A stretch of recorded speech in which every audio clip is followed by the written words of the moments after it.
Today we're going to be responding to CosmicSkeptic and William Lane Craig's debate about the Kalam argument. So I can see you've grown your hair since we last met, but yeah, so, I saw this collaboration and the first thing I was thinking is, of course, the lockdown has created this atmosphere where you see two people who you normally wouldn't really see collaborate. And also, if you remember in the debate, Cosmic tried to use a refutation of the Kalam argument when that wasn't actually it was a contingency argument you guys were actually using. Additional to that, with the Kalam argument, you've seen that a lot of atheists are actually basically saying, look, it's debunked, it's dead, it's had its day, now it's done. And even some du'at, they're kind of like, okay, let's move away from Kalam and let's try contingency. Maybe it's got some weaknesses. What did you think when you saw the interview? I think that, it's what you expect when you see a discussion on the Kalam cosmological argument. It's going to be a lot of discussion on infinity, which is why I never introduced that discussion in debates, because I just think to myself, on a public relations level, on a media level, it's boring for the audience and it's boring for the people at home to listen to just potential infinite versus actual infinite, and these many times mathematical discussions on these matters, sometimes philosophical, but as you know, the concept of infinity is a mathematical concept as well. So all of that, I mean, how much can someone take listening to that for an hour, 20 minutes or something like that? Which is why I don't like, because I know that if I do the way the Ghazalian tripartite kind of everything that begins to exist has a cause, the universe begins to exist, therefore the universe has a cause. The issue is I'm just going to have to fight the corner for infinity. And so it's a long, drawn-out discussion, which I prefer to avoid, and which is why I prefer the contingency argument. Because in reality, it takes longer to make the argument, but it's easier to defend. Absolutely. Whereas it's the opposite with the Kalam, Ghazalian Kalam argument. Absolutely. And of course, in the debate between CosmicSkeptic and William Lane Craig, I think firstly, I don't know if this was a debate or this was a podcast or discussion. I mean, they were at points going, having a very clear disagreement. And what I did find was William Lane Craig has a very nice way of roasting people while being polite. At the end, he really. I mean, let's watch it and react. Yeah. Let's watch it and react. Yeah. Now, the argument that I didn't want to put it in your mouth was one that I've heard elsewhere. Of people would say the argument that the reason you can't say that only universes can come into being out of nothing is because nothing doesn't have any properties, and so therefore can't have a kind of preference for universes over other things. Yeah. My response to that was to say, what if the necessity of it being a universe is not a property of the nothing, but a property of the thing? And let me explain myself. For example, if we human beings create a circle, it has to be round, right? We can't create a square circle. Right. But that's not due to a property of us. That's due to a property of the circle, right? So in the same way, although nothing has no properties and so can't prefer universes, what if it can only... What if only universes can come from nothing because of a property of the universe, not because of a property of nothing? Right. Okay, before his response, isn't that like the opposite of what happened during the debate? During the debate, he said that you're putting words in my mouth. Well, let's watch what he says in the subsequent debate review. Yeah, let's see what he says in the debate review. Okay, I'm beginning to get the impression that Mohammed Hijab wants me to justify my claim that the universe began to exist out of nothing. Okay, slight problem with that. I never said that. Mohammed Hijab has quoted me, quoting someone else's belief. Quoting a belief that I don't agree with, and is claiming that I was making that claim. So that's quite interesting, because he's obviously making a point that you're attacking a straw man in the debate. He didn't say that. Mm-hmm. And then you actually quoted something and he said, no, I didn't say that. Okay. And here he's actually making it very clear that that is a potential answer out of whatever argument William Lane Craig was making. What do you make of that? I don't know. I genuinely don't know what this guy is about, because I don't. What the hell is this? Why would he even put that after having made this massive video? Yeah, seriously, this massive video saying, oh, he misrepresented me, misquoted me. I don't believe that, laughing at my... Why would you then go and say the same thing to William Lane Craig, of all people in the world, yeah, who's seen as one of the masters of the Kalam cosmological argument in the West? He knows what you're saying. He understood it the way I understood it. Hmm. and then he proceeds to destroying. Yeah, and let's see his response. He's Actually, destroying your argument. he had a very interesting response. That's due to a property of the circle. Right. Yeah. So in the same way, although nothing has no properties and so can't prefer universes, what if it can only... What if only universes can come from nothing because of a property of the universe, not because of a property of nothing? Right. That is exactly what you would have to say, because Yeah. as you say, properties only inhere in existing things. Beings have properties, not non-being. So you'd have to say it's an inherent property of the universe that it can spring into existence without a cause. And He's finding it hard. It sounds absurd.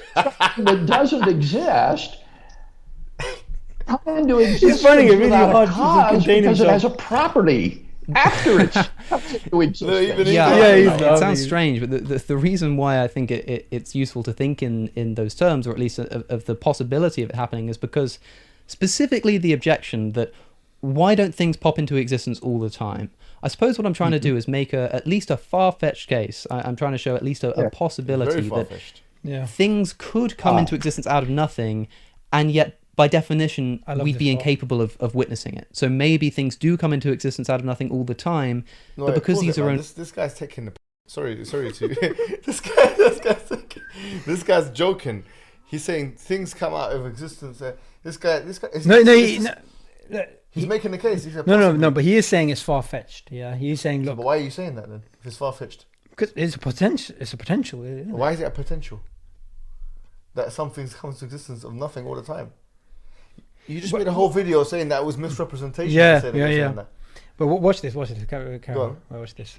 I love Craig's response. We'll never be able to observe it. We'll never be able to see it. Let me commend you for your method, Alex. That's a roasting.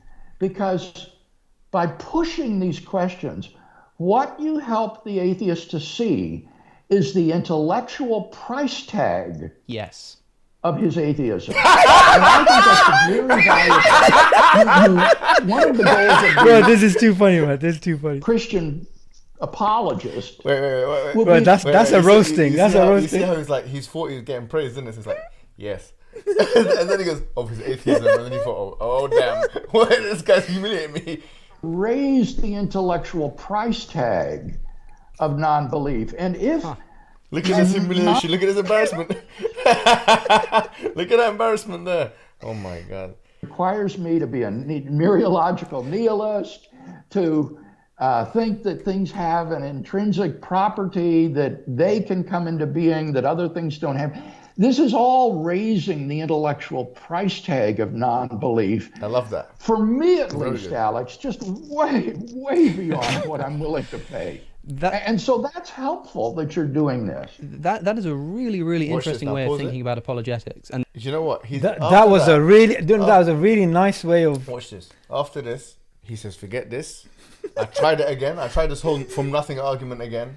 Tried to distance it from myself as much as possible, but try and push the bar with it. I got embarrassed. I better get the hell out of here. That's what he thought. That's what he thought. But- Let me end this podcast now before it gets bad. I'm not ready for William Lane Craig. Guy with 2 PhDs. I need to finish my degree But first. you know, this is the thing that look. What he does is he says, okay, like he realizes, right, I'm in a bad place right now because I've just made this concession. But then he says, right, I accept it. That's what I thought. I was like, okay, do you know what? That's good.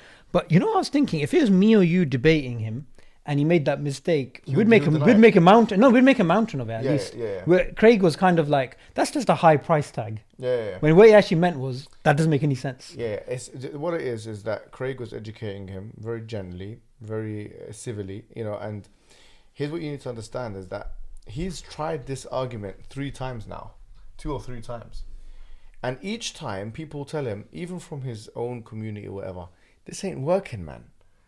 This whole from nothing thing is embarrassing. You know what I mean? It's embarrassing. And the fact that you keep trying to, you make the claim and then you keep running away afterwards saying, no, I didn't mean it like that. You've been caught red-handed. You made the claim again. It's like, okay, I thought after he said it was misrepresentation, he'd never have the audacity to come and actually say it again. But Yeah. he thought he had some kind of currency there, some philosophical currency by saying this. Yeah. By the way, this shows you that, you know the question in the Quran, And the Quran says, أَمْ خُلِقُوا مِنْ غَيْرِ شَيْءٍ أَمْ هُمْ الْخَالِقُونَ. Were they created from nothing? Could something come from nothing? Or can something create itself? I mean, these two things, he's trying to explore those two possibilities there. Yeah. And what Craig is showing here is, and what is doesn't require Craig to show, is frankly, these are two absurd options. Yeah.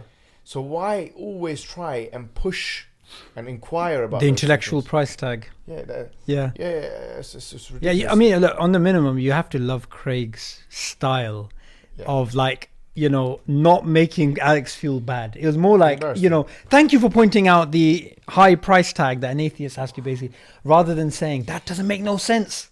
What are you talking about, you know? No, but the thing It was is, quite good. there was respect from, like, Alex came in respecting Craig, because how could he not? The guy's got 2 PhDs. He's about 70 years old or something like that. You can't really say nothing about him. Yeah. And here's the thing. And he admitted to the absurdity. And do you know what? That you have to commend that. What? That Alex understood that, hang on, this doesn't make any sense. It might sound absurd. He's very No, he did that. But then once Craig pointed that out, he just gave it up. He didn't push it. Do you know, he'll give up with Craig today, and then he'll probably go and use it tomorrow, even though Craig is right in front of him, you know, and has just corrected him on it, and he just looked embarrassed and whatever. But to be honest, he'll probably go speak to some layperson, waffle his way through some kind of argument, so he doesn't have to concede to the fact that the universe couldn't have come from nothing. By nothing. No efficient or material cause. So about this, let's wrap up this review. Let's think about the kalam, right? Do you think this podcast has given a fresh air to the kalam argument? Because there was quite a few people who before this, they were saying, look, there's a lot of contentions, look, there's this, look, there's that. I felt Craig did a very good job. To be fair, like, you know, some of the stuff that he was talking about, Alex was talking about in the very beginning of the podcast, because I did watch it, were the things that are basically outlined by a lot of the medieval scholars. I have written about that in my book anyways, the cosmological arguments. Yes. And some of the stuff that's saying, like, what about the afterlife, and the fact that the afterlife is infinite, and all these questions. And in fact, this reminds me of an Islamic discussion between Ibn Taymiyyah and Fakhruddin al-Razi. It's in the classical period, where basically Ibn Taymiyyah was of the view, he had something called hawadith la awwala laha, which I don't want to go into, it's a long discussion, but Ibn Taymiyyah differentiated between an infinite set of things which can exist one before the other, all of which have a beginning, right? But it's an infinite set of them, which he believed it's basically pre-eternal, and he says that's not logically impossible. Just like you can have post-eternal heaven and then or hell or whatever, and that continues post-eternally. So the point is that these are legitimate contentions, but then he differentiated between the series of things, one before the other, and the series or an infinite number of causes, one before the other. That's what Ibn Taymiyyah is. And so these kind of things were alluded to by Alex. These are things which you can go into a lot of detail about. For me, that's why I use the contingency argument. The contingency argument gets you away from these metaphysical kind of challenges. And it leaves less doors open to semantic evasions. You know, you're more likely to just make a decisive argument which the other person accepts. So, I mean, one thing which I did like about the podcast, which Craig did point out and Cosmic pointed out on Twitter later, is that this is an Islamic argument after all, the Kalam cosmological argument, hence the name Kalam. So, I mean, it definitely, for me, it gave it more of a new sort of breath of life, because for a long time, you know, we had these sort of contentions. So anyway, thank you for this review. We'll be doing more reviews of these upcoming videos. And any last, you know, sort of comments you want to make? No, that's it. I think that people need to be clever now. When people make claims of misrepresentation, say, oh, you've been lying, you misquoting. I mean, please really think twice before observing those as legitimate claims. Because at the end of the day, if they were illegitimate, why is the person reiterating them again? And I made dua. Do you know, I actually made supplication to Allah. I said, may Allah make him use the same argument again so that we can catch him out on it. No way. I swear to God. Well, you should also make dua, Allah guides him. I already made that dua, but now I'm making a different one. Anyway, thank you for joining me on this review, and we will be reviewing other videos. Assalamu alaikum wa rahmatullahi wa barakatuh.